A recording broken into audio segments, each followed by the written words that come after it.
All right guys, so this is a very different sort of video from what we normally make. We've realized that in going around the world and telling you about all these cool adventures we've had, there's one thing that we have not really told you about. And that would be us. The reason we haven't told you our story is because it's all over the place and it spans like multiple years. So this video is all about our YouTube story, who we are, where we come from, how we started making films, and how we got to where we are.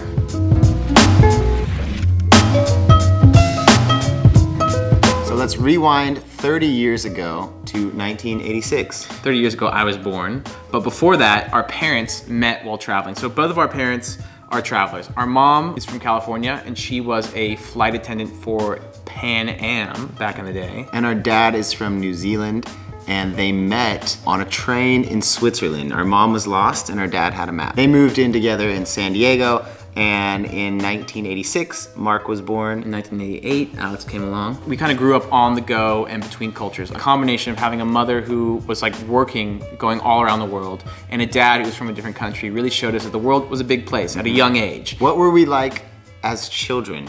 Oh my God, terrible. When we were growing up, Alex and I were total shitheads. We always getting in trouble, but I definitely was the one that kind of played the goody good, and Alex was always getting in trouble. We're from San Diego. We went to high school, and then from San Diego, Mark, you went to UCLA and spent 4 years in Los Angeles. Right. I moved to Santa Barbara and went to UC Santa Barbara and spent 3 years there. I also studied abroad for a year at the University of Otago in Dunedin in New Zealand. So we should also clarify that we're dual citizens. We forgot to say that. Yeah, we are citizens of New Zealand and America. I've always wanted to make the world a better place, and during college I thought that being involved in politics was a good way to do that. So I studied economics and politics. I did internships at the United States Department of State. Why don't you talk about you going to college? What was it like in college?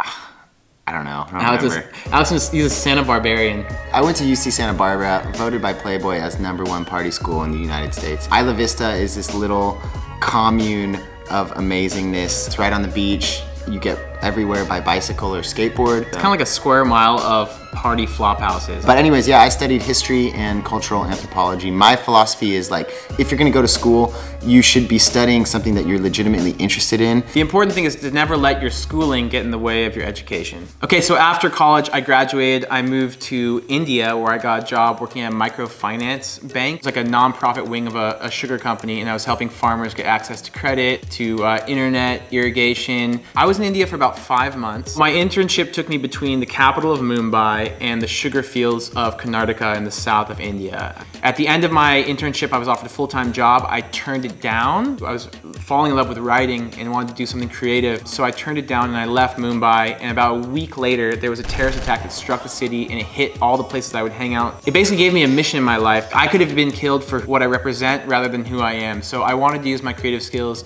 to foster communication and understanding between different cultures. Well, Mark was doing that. I was still in college and I was reading his emails that eventually turned into a blog.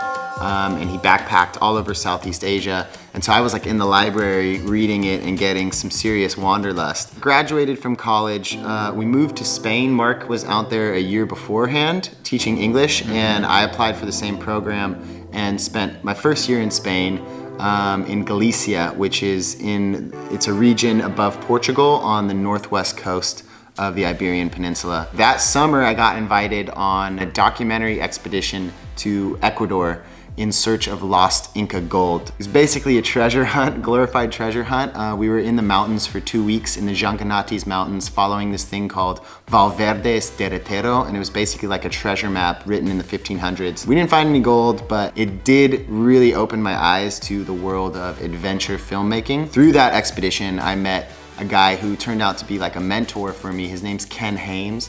He is a former British Special Forces officer turned BBC television presenter. He really kind of coached me through a lot of my like doubts in the beginning when I was starting to make films. So Alex and I were both living in Spain. We did this through a program called Auxiliares de Conversación. Super good gig. You get a visa, you get a paycheck. So I was using my time to pursue creative writing, and Alex used his time to start making videos. So at this point, Alex and I had not lived together for 8 years. Basically, we didn't get along at all. No, you're a dick. You were a bigger dick. A family friend said, you know, you guys are so so different that you should make a travel TV show where, each of you shows your different perspective. So this would have been the fall of 2012. We founded Vagabrothers. We wrote a mission statement about trying to explore the world, meet with locals, and inspire other people to do the same thing. So we wrote the idea down, we sent it to production companies, they loved it. They said, let's see you guys on camera. So we made our first video, filmed it on GoPro, sent it off, and they said, after we got the news that we sucked and they didn't want to work with us, we decided that we were gonna make our own TV show. And that's when we really started putting a lot of effort into Vagabrothers. We decided we were gonna create a video every week from exploring around the Basque Country where we were living and teaching English, and making a new video from a new adventure every single week. It's now March of 2014. 13. It's now March of 2014. 13. Okay, you're right, sorry. It's 2013. 2013. My visa was expiring. I had 15 days to get out of Spain. My family is writing me going, okay, Mark, you've tried to be a writer, you've tried to do YouTube, get a job. I go on Twitter that night and I see a tweet saying, win a 6-month trip around the world and $50,000.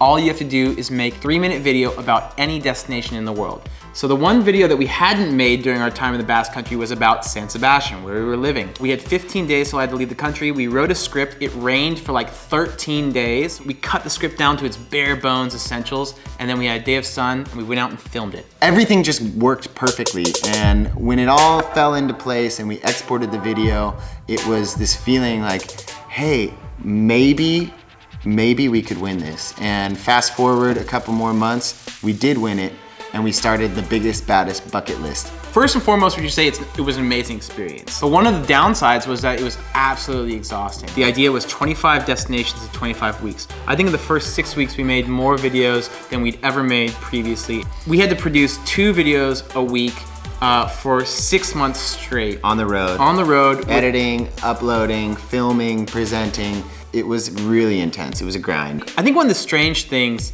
that happens in life is when you get scared of actually getting what you want. Right before we went on that trip, I remember just like the day before, like looking in the mirror like, oh shit, like, am I gonna totally fuck this up or are we gonna pull it off? But you know what? We just did one thing at a time. I think that's the key. We just one step at a time, and we just got over different obstacles and we made it through. I think we had gotten a taste of like digital nomad lifestyle, and didn't want to go back to like the traditional 9-to-5 kind of career. So we brainstormed for a while and we launched our new channel, Vagabrothers, which you guys are watching now. And thank you so much for subscribing and watching our videos. Since February 2014, we have gone through many kind of changes and evolutions in the videos that we make, but the meaning and the reason we do it is the same. I think another big important step in our journey was not just focusing on the travel aspect, on travel storytelling, but also really getting into YouTube. The BBB contest showed us that YouTube could be an end in and of itself. Through that contest, we got introduced to Jack and Finn Harris from Jack's Gap. They were flowing out to meet us in Dubai, and also got introduced to Louis Cole, who introduced us to Ben and Steve, and we started kind of discovering the YouTube community. Which is why we're doing this video, because one of the things that we realized after 2 years of being on YouTube is that you guys don't really know that much about us. We've shared a lot of this stuff before, but we've done it in like different episodes or in moments where it's not like all here for you. So this video, the goal of this video is really just to reintroduce ourselves, to allow ourselves to be vulnerable and open, and to hopefully connect on a deeper level with all of you Vagabuddies out there, because realistically in the last 6 months, we've gotten so many amazing comments from you guys that are like inspiring us to keep the axe to the grind and really get out there and make these videos for you guys. So I think the takeaway is just a big thank you. All the Vagabrothers supporters out there and Vagabuddies. All the Vagabuddies out there. We could not be doing this without you, so many thanks.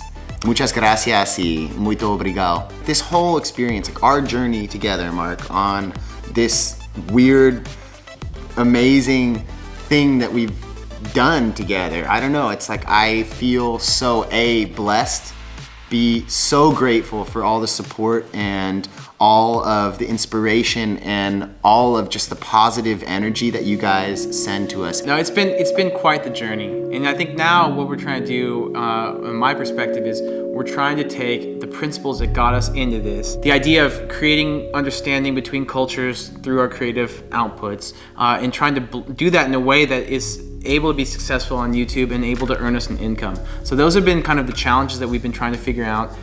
We've built this community of Vagabuddies all around the world. We're at 100,000 subscribers right now, which is insane. So thank you guys all for subscribing. We've got a team of volunteers who are bringing our videos into like a dozen languages around the world, which is helping us make this channel more accessible. Vagabrothers translation team, you guys What are up? amazing. We Thank you love guys you so much. If you're interested in helping us translate our videos from English into whatever language you speak. There's a link in the info box that will show you all the videos available to translate into your language. Yeah, but guys, it's been a long, therapeutic speak with you. So we just want to say thank you guys so much. If you enjoyed this video, you guys know what to do. If you have any more questions, please put them in the comment section. Yeah. More videos you want to know about us, like any questions in particular. I think we're going to do like a 25 things you don't know about me and Alex sort of video. We'll probably do a Snapchat Q&A. And basically, we just want to say that we love you guys and thank you so much for sticking around and supporting us. So if you like the video, give it a thumbs up, share it with your friends, and subscribe to Vagabrothers for travel videos every week. And in the meantime, remember to stay curious, keep exploring, and we will see all of you Vagabuddies on the road. Peace. Love ya. Woo!